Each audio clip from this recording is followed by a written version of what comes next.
अस्सलामुअलैकुम my YouTube family, कैसे हैं आप सब। उम्मीद करती हूँ कि आप सब ठीक होंगे और अल्लाह का शुक्र मैं भी बिल्कुल ठीक हूँ, शुक्र अल्लाह का।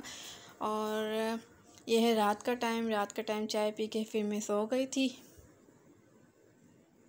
अच्छा जी, मैं सुबह का टाइम है, सुबह नाश्ते के बाद फ़ौरन मैंने ना मशीन लगा ली थी। तो जैसे ही मशीन लगाई तो कुछ देर बाद देखा तो आसमान बादलों से भरा पड़ा था और मैं खुद सोचने लगी कि अब मैंने मशीन लगा ली तो बारिश ना आ जाए। मैंने अपनी बेटी को अपने पास बिठा लिया था, कपड़े धो रही तो अंदर रो रही थी, तो ना बस कह रही थी मुझे उठा लो, बस और कुछ भी नहीं चाहिए। मैं बहलाने की कोशिश कर रही थी कि बहल जाए तो मैं अपने कपड़े कंप्लीट कर लूँ ना, धो लूँ मैं, लेकिन ये किसी चीज़ पे राज़ी नहीं हो रही थी। मैंने कहा क्या बस के आप खेलो, नहीं कुछ भी नहीं चाहिए, बस आप मुझे उठा लो। यहाँ मैं खिड़की में कपड़े डालने के लिए आई सुखाने के लिए, तो देखा तो बहुत तेज़ बारिश हो रही थी, बहुत ज़्यादा तेज़ हो रही थी।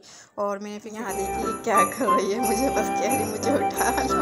आज मौसम इतना ख़राब था कि ना कपड़े सूखने का नाम ही नहीं ले रहे थे, तो मजबूरन मुझे ना पंखा खोल के छोड़ना और खोलना पड़ा कि ताकि मेरे कपड़े सूख जाए जल्दी जल्दी। और मैं ना जब तक में इतना सारे काम ख़त्म करने के बाद फिर मैं अपनी बेटी को चेंज करवाया। तो चेंज करवाते करवाते इतना तंग कर रही थी कि ना पूछे। मैंने कपड़े चेंज तो करवा दिए, सुरमा नहीं लगवा रही थी लड़की।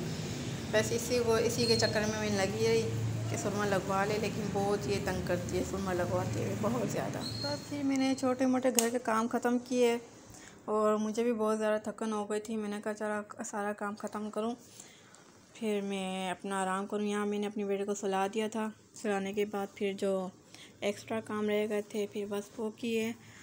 तो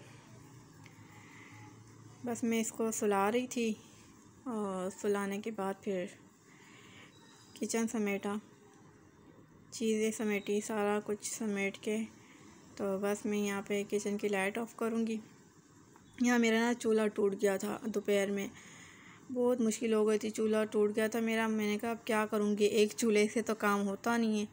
तो फिर मैं बहुत मसला खड़ा हो गया था, चूल्हा ख़राब हो गया था मेरा। चलो मैंने कहा बनवा देंगे। तो यहाँ मैं देख रही थी पायदान कैसे साफ़ सुथरा धुला है, हाथ से मैंने धोया था। तो बस मैं ये पर्दा आगे कर दिया था कि रोशनी अंदर ना आए। 3:30 का टाइम था दोपहर का। मैंने कहा चलो ठीक है, सारे काम ख़त्म हो गए, अब मैं भी रेस्ट करूँ। यहाँ पे मेरे दूसरे रूम का ना बल्ब फ्यूज़ हो गया था, पता नहीं क्या हो गया था, आज चूल्हा भी टूट गया, बल्ब भी फ्यूज़ हो गया। बस यही काम हो रहा था मेरे साथ। तो बड़ा अजीब सी चीज़ें हो रही थी आज, चूल्हा भी ख़राब, बल्ब भी फ्यूज़। चलो कोई बात नहीं, सही हो जाएगा इंशाल्लाह। तो बस यहाँ पे मैं इजाज़त चाहूँगी आपसे। अब मैं अपने व्लॉग का यहाँ पे एंड करूँगी छोटी सी बात के साथ। अक्सर ऐसा होता है कि अपनी सोचों में गुम हम हिम्मत हारने के करीब होते हैं कि अचानक कुछ ऐसे अल्फाज पढ़ने को मिलते हैं कि हौसला बहाल हो जाता है। ये अल्लाह की तरफ से होता है, वो हमें उम्मीद की किरण थमा देता है। अल्लाह हाफिज़। अपना बहुत सारा ख्याल रखिएगा, दुआ में याद रखिएगा। अल्लाह हाफिज़।